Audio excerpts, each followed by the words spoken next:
petit clic est dans le noir, comme pris de panique, ce petit cri qui t'a trahi.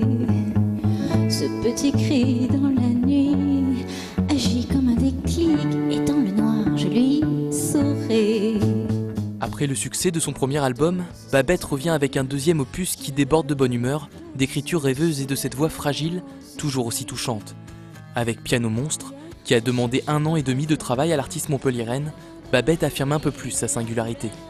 Elle semble d'ailleurs avoir trouvé le juste milieu entre sa carrière solo et son rôle de violoniste au sein du groupe phare de la scène française. La couleur du merveilleux, la couleur d'un amoureux, la couleur électrique qui électrocute nos jeux.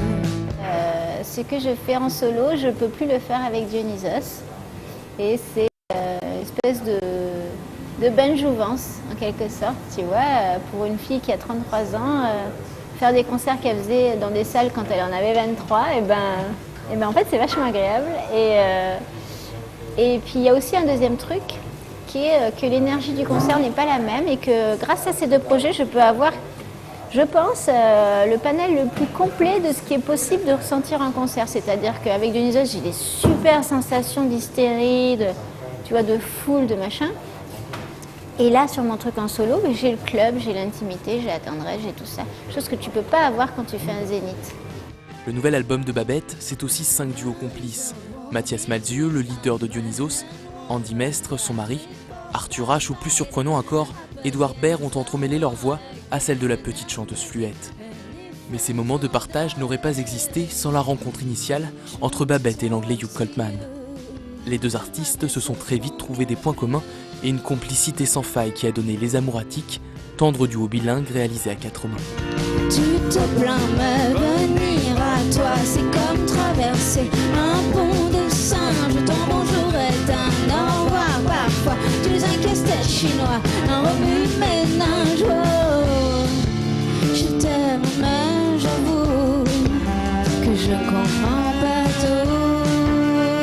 Je pense à nous, ça a été le déclic pour faire ce disque. C'était la fin de l'été, il faisait très très beau à Montpellier et il faisait très très pas beau, un peu comme en ce moment déjà à Paris. Et en fait, elle était complètement déprimée. Et quand je l'ai appelée, en raccrochant, je lui ai dit, bon, je vais nous faire une chanson qui va nous faire du bien. Et c'est là que j'ai écrit Je pense à nous, qui s'est transformée après en chanson d'amour. Mais voilà quoi. Du coup, si tu veux, c'était la première chanson qui a vraiment été pour quelqu'un et qui a été composée au piano. Donc c'était évidemment, c'est vrai, la chanson un peu, oui, qui résume un peu tout ce qui s'est passé sur, après tout ce qui a pu arriver sur le disque, quoi, ouais. Alors qu'importe si le vent ramène ses nuages de temps en temps, un peu de pluie, c'est de l'amour aussi. Je n'ai plus peur des éclairs ni du bruit. Babette a donc délaissé la guitare et le violon pour composer la majorité de son nouvel album au piano. Le résultat est plus pop et entraînant que son premier disque. Le tout est porté par le single Je pense à nous, véritable hymne à la joie de vivre. Ça faisait, je sais pas, peut-être 2 ans que j'avais pas touché le piano. Mais ça a été comme une révélation, quoi. Je pense à nous, c'était un morceau que j'ai commencé vraiment à 2 doigts comme ça.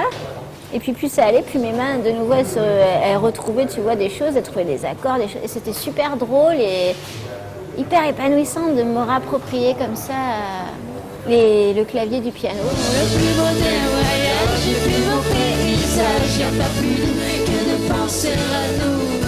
Quand tout autour il gronde, le mécanique